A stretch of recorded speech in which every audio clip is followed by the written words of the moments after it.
Sa ngalan ng Ama at ng Anak at ng Espiritu Santo, Amen. ang pagpapala ng ating Panginoong Hesukristo, ang pag-ibig ng Diyos Ama, at ang makikipagkaisa ng Espiritu Santo naway sumainyong lahat. At sumaiyo rin. Mga kapatid, tinipon tayo bilang mga kaanib na angkan ng Diyos, kaya dumulog tayo sa maawaing Panginoong nagpapatawad ng lubos. Sinugong tagapagpagaling sa mga nagsisisi, Panginoon, kaawaan mo kami. Panginoon, kaawaan mo kami. Dumating na tagapag-anyayang mga makasalanay magsisi, Kristo, kaawaan mo kami. Kristo, kaawaan mo kami. Nakaluklok ka sa kanan ng Diyos Ama para ipamagitan kami. Panginoon, kaawaan mo kami. Panginoon, kaawaan mo kami. Kaawaan tayo na makapangyarihang Diyos, patawarin tayo sa ating mga kasalanan at patnubayan tayo sa buhay na walang hanggan. Amen. Manalangin tayo.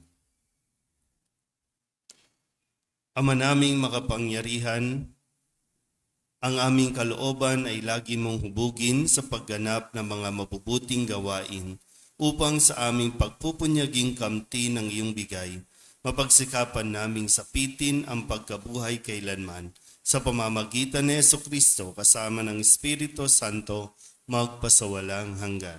Amen. Magsiupo po lahat.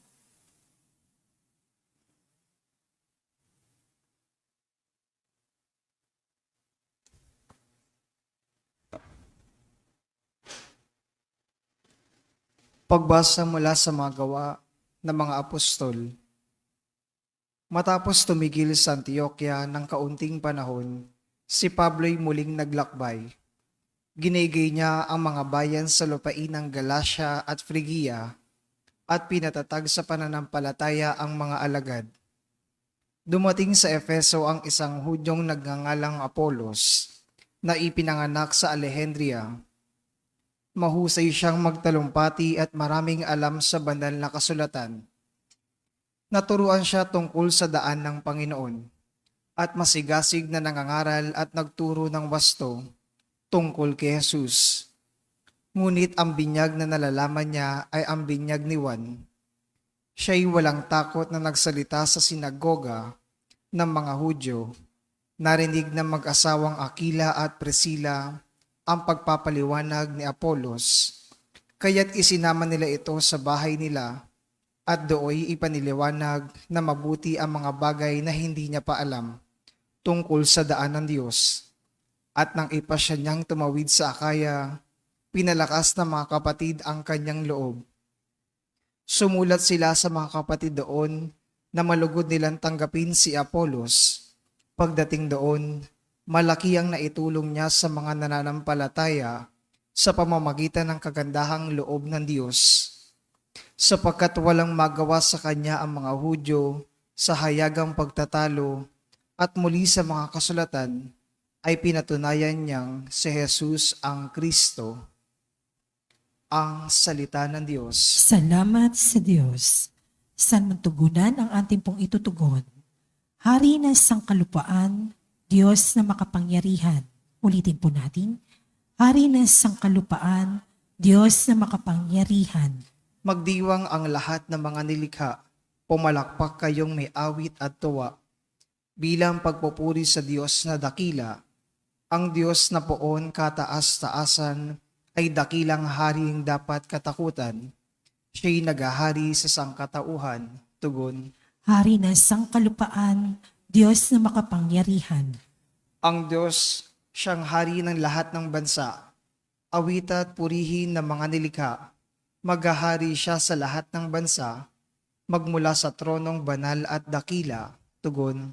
Hari na sangkalupaan, Diyos na makapangyarihan. Sa mga hinirang ng Diyos ni Abraham, sasama ang madlang mga pamunuan ng lahat ng bansa sa sandaigdigan, ang mga sandata ng lahat ng kawal, lahat ay sa Diyos na hari ng tanan, tugon. Hari na sangkalupaan, Diyos na makapangyarihan. Magsitayo po lahat.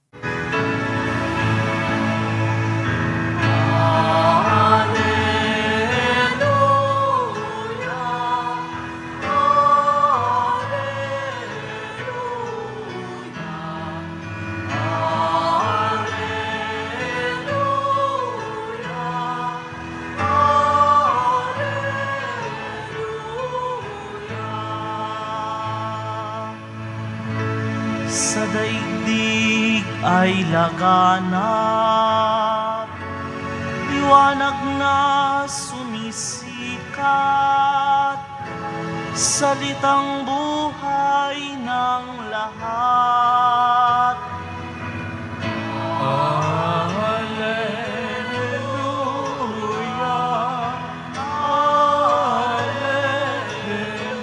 Alleluia, Alleluia.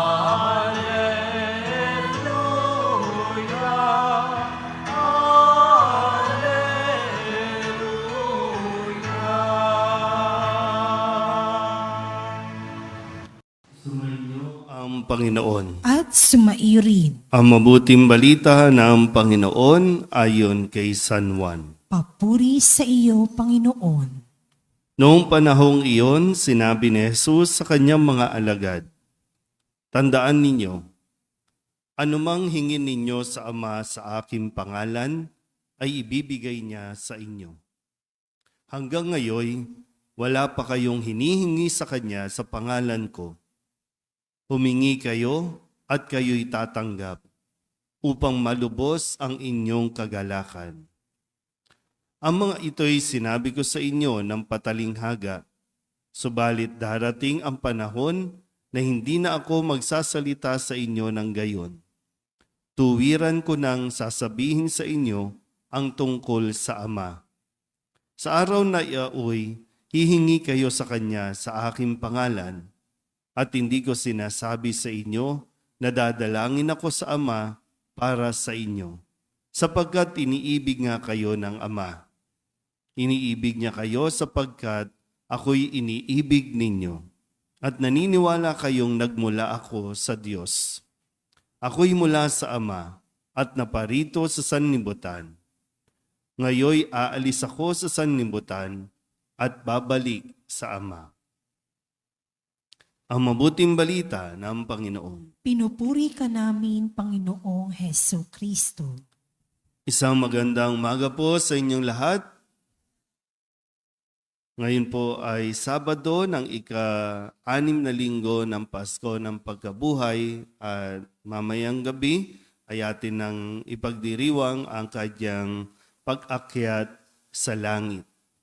Matapos ang 6 na linggo na pagpapakita niya sa mga alagad, matapos na siya'y muling makipagkita at magbilin at magbigay ng mga mensahe na dapat matandaan at matanim sa mga puso't isipan ng mga alagad, dahil sa kanyang pag-alis ay sila naman ang magpapatuloy ng kanila po mga misyon. Atin pong balikan ang lahat ng mga sinabi ni Jesus sa kanyang mga alagad, at nawa maisapuso din natin itong kanyang mga mensahe upang atin din pong magamit sa ating pang-araw-araw na pagsasabuhay ng ating mga misyon. Nung Lunes, sa kanya pong pamamaalam, sinabi niya, "Ngunit ang patnubay, ang espiritu ng katotohanan, ang paparito mula sa Ama." At sinabi niya noong Martes na ang pag-alis niya ay para sa ikabubuti ninyo, sapagkat hindi paparito sa inyo ang patnubay kung hindi ako aalis. At noong Miyerkules, sinabi din niya na ang pagdating ng Espiritu ng Katotohanan, tutulungan niya kayo upang maunawaan ang buong katotohanan. So pinapakilala na ni Jesus ang Espiritu Santo.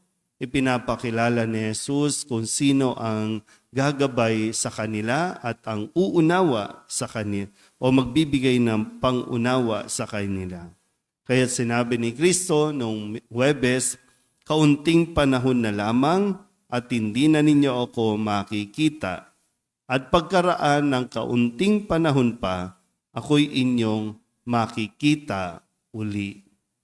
So, panandalian lang po yung ating paghihiwalay, panandalian lang, at kinakailangan din naman na pagkaminsan may mga umaalis sa buhay natin para mas makapagtuon tayo ng makapagbukas tayo, no, ng ibang mga tao sa buhay natin o mas makita natin yung mas malawak pa na dapat nating gawin. Kaya nung Biyernes, ang sabi naman ni Jesus, gayon din naman kayo, nalulumbay kayo ngayon, ngunit muli akong makikipagkita sa inyo at uumapaw sa puso ninyo ang kagalakang hindi maaagaw ninuman. Na huwag natin hayaan ang mga sitwasyon, ang mga pangyayari sa buhay, ang umagaw ng atin pong mga kaligayahan. Yung kalungkutan, pwede natin maranasan yan, panandalian lang dapat. Tayo din mismo ang kailangan na umalis at muling magbalik sa sigla, muling magbalik sa ating mga sarili, no, yung ating kaligayahan. At muli, ang sabi ni Jesus, ngayong araw na ito, tandaan ninyo, anuman ang hingin ninyo sa Ama sa aking pangalan, ay ibibigay niya sa inyo. Dahil sabi nga, dahil iniibig natin si Jesus, kung kaya't iniibig tayo ng Ama. Mayroon tayong tinatawag na sa salita natin, no, yung padrino. Pero higit pa yung dahilan ng pagiging padrino, pero mayroon tayong ngayon ay tagapamagitan na. Sa pag-akyat ni Jesus sa langit, mayroon tayong tagapamagitan at tagapagtanggol na magsasabi at magpapakilala din sa atin na sasabihin sa Amang, kilala ko yan. Papasukin natin sa langit. Amen? Magsitayo po ang lahat. Mahal na Birhen ng Guadalupe, Ipanalangin mo kami. Santa Rosa ng Lima, Ipanalangin mo kami. San Lorenzo Ruiz, Ipanalangin mo kami. San Pedro Calungsod. Ipanalangin mo kami. Magsiupo po ang lahat.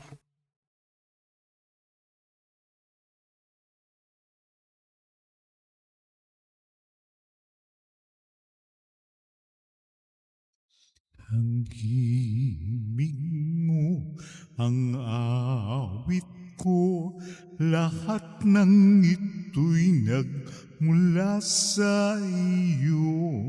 Muling ihahandog sa iyo, buong puso kong inaalay sa iyo. O Diyos, O Panginoon, lahat ay biyayang aming inampon, aming buhay at kakayahan. Ito'y para lamang sa iyong kaluwalhatian.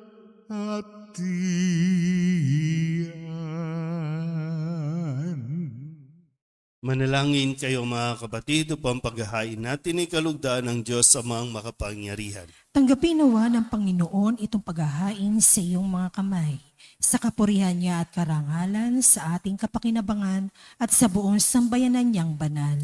Ama naming lumikha, para mo ng awa, gawin mong banal ang mga alay naming iyo sanang kalugdan, at kami gawin mong haing sa iyo'y laging nakalaan, sa pamamagitan ni Jesucristo, kasama ng Espiritu Santo, magpasawalang hanggan. Amen. Sumainyo ang Panginoon. At sumaiyo rin, Itaas sa Diyos ang iyong puso at diwa. itinaas na namin sa Panginoon. Pasalamatan natin ang Panginoong ating Diyos. Marapat na siya ay pasalamatan. Ama naming makapangyarihan, tunay ngang marapat na ikaw ay aming pasalamatan, ngayong ipinagdiriwang ang paghahain ng Mesiyas, ang maamong tupa na tumubos sa aming lahat.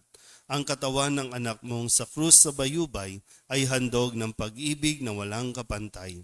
Ito ang paghahaing ganap mong kinalugdan. Ito ang nilunggati ng dating pag-aalay. Ang buong sarili ng anak mong si Jesus ay inihain sa iyo upang kami matubos. Siya ang dambana at paring naghahandog. Siya pa rin ang tupang handog na ibinukod. Kaya kaysa ng mga anghel ang sisiawin ng papuri sa iyo, nang walang humpay sa kalangitan, kami nagbubunyi sa iyong kadakilaan.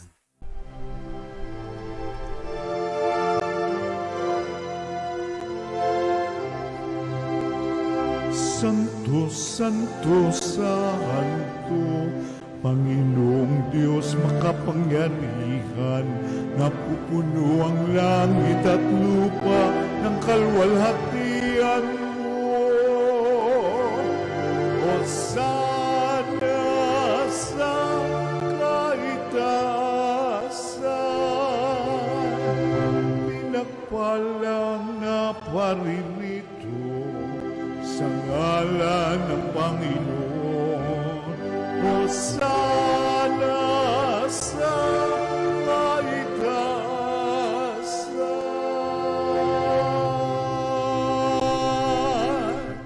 Ama naming banal, ikaw ang bukal ng tanang kabanalan. Kaya't sa pamamagitan ng iyong Espiritu, gawin mong banal ang kaloob na ito upang para sa aming maging katawan at dugo ng aming Panginoong Heso Kristo. Bago niya pinagtiis ang kusang loob na maging handog, inawakan niya ang tinapay, pinasalamatan kaniya, pinaghati-hati niya iyon, iniabot sa kanyang mga alagad at sinabi, "Tanggapin ninyong lahat ito at kanin, ito ang aking katawan na ihahandog para sa inyo."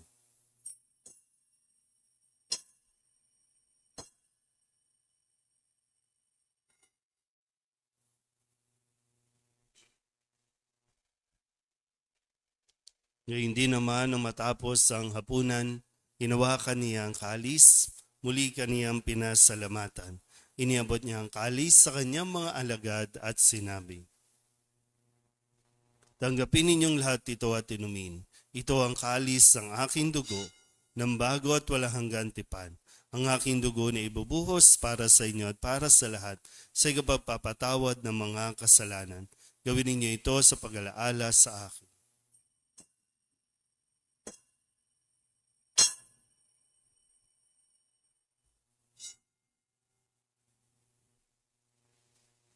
Ipagbunyiin natin ang misteryo ng pananampalataya. Si Kristo'y namatay, si Kristo'y nabuhay, si Kristo'y babalik sa wakas ng panahon. Ama, ginagawa namin ngayon ang pag-alaala sa pagkamatay at muling pagkabuhay ng iyong anak, kaya tiniaalay namin sa iyo ang tinapay na nagbibigay buhay at ang kalis na nagkakaloob ng kaligtasan. Kami napapasalamat dahil kami iyong minarapat na tumayo sa harap mo para maglingkod sa iyo. Isinasamo namin kami magsasalo-salo sa katawan at dugo ni Kristo ay mabuklod sa pagkakaisa sa pamamagitan ng Espiritu Santo. Ama, lingapin mo ang iyong simbahang laganap sa buong daigdig. Puspusin mo kami sa pag-ibig kaysa ni Leon na aming Papa at ni Jose na aming Obispo at ng Tanang Kaparian. Alalahanin mo rin ang mga kapatid naming nahimlay na may pag-asang sila'y muling mabubuhay, gayon din ang lahat ng mga pumanaw. Kawaan mo sila at patuloyin sa iyong kaliwanagan. Kawaan mo at pagindapating kaming lahat na makasalo sa iyong buhay na walang wakas. Kaysa ng mahal na Birhen Maria na ina ng Diyos, ng kabiyak ng puso niyang San Jose. Kaysa ng mga apostol at ng lahat ng mga banal na namuhay dito sa daigdig ng kalugod-lugod sa iyo, may pagdiwang nawa namin ang papupuri sa ikararangal mo sa pamamagitan ng iyong anak na aming Panginoong Heso Kristo. Sa pamamagitan ni Kristo, kasama niya at sa Kanya, ang lahat ng parangal at papuri ay sa iyo, Diyos amang makapangyarihan, kasama ng Espiritu Santo, magpasawalang hanggan. Amen.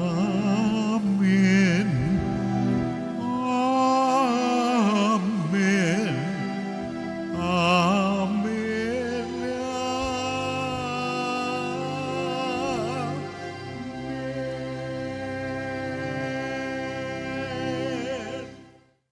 Sa tagubilin ng mga nakagagaling na utos at turo ni Jesus sa Panginoon natin at Diyos, ipahayag natin ang lakas loob.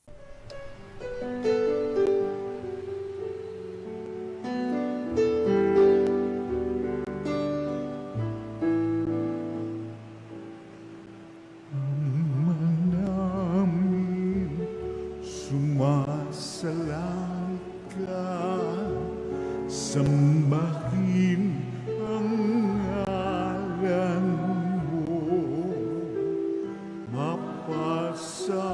mapasamin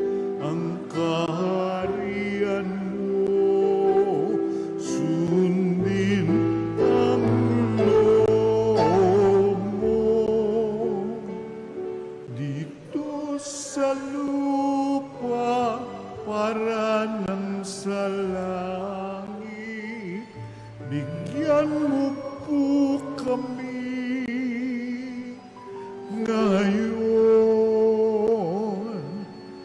ng aming kakanin sa araw-araw at patawarin mo kami sa aming mga sala para ng pagpapatawan namin sa nagkakasala sa amin. At huwag mo kaming ipagdulot sa tukso at yadya mo kami sa lahat ng masama.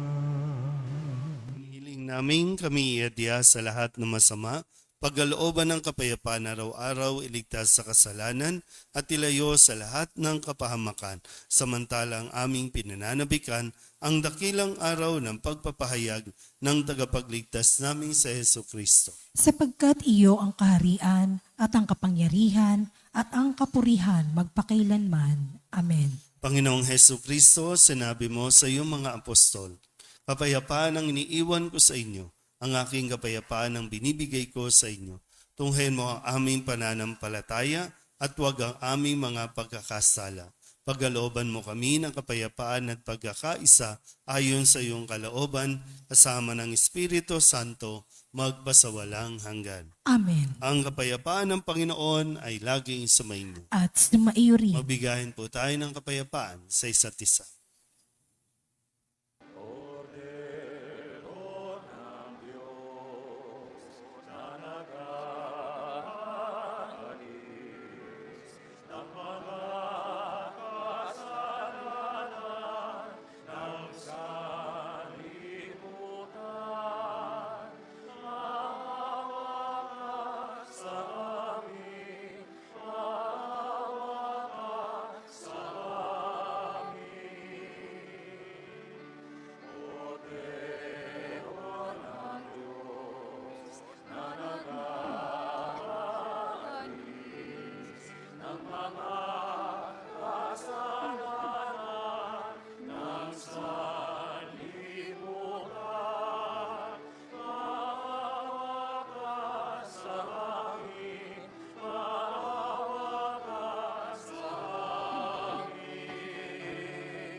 Ito ang kordero ng Diyos. Ito ang nag-aalis ng kasalanan ng sanlibutan.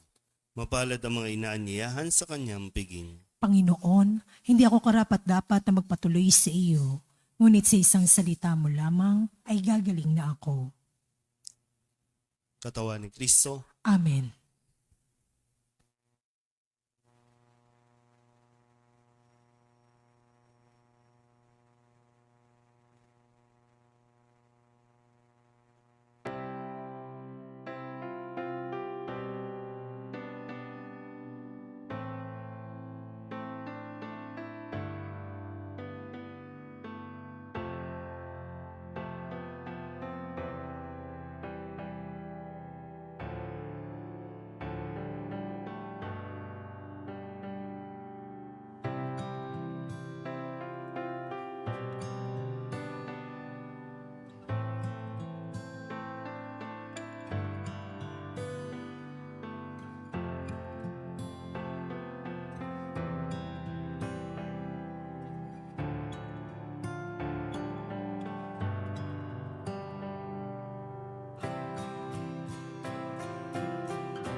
Manalangin tayo.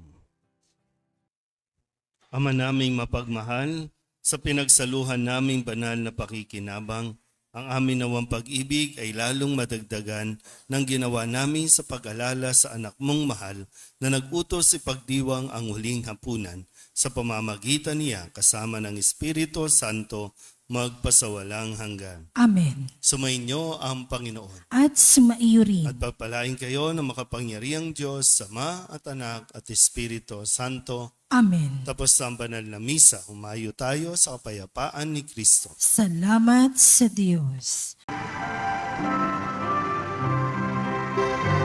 Nuestro Padre Jesus Nazareno, sinasamba ka namin, pinipintungo ka namin, aral mo ang aming buhay at kaligtasan. Nuestro Padre Jesus Nazareno, iligtas mo kami sa kasalanan. Ang krus mong kinamatayan ay sagisag ng aming kaligtasan. Nuestro Padre Jesus Nazareno, dinarangal ka na amin. Nuestro Padre Jesus Nazareno, nilulwalhati ka namin. Nuestro Padre Jesus Nazareno, dinarangal ka na amin. Nuestro Padre Jesus Nazareno, nilulwalhati ka namin.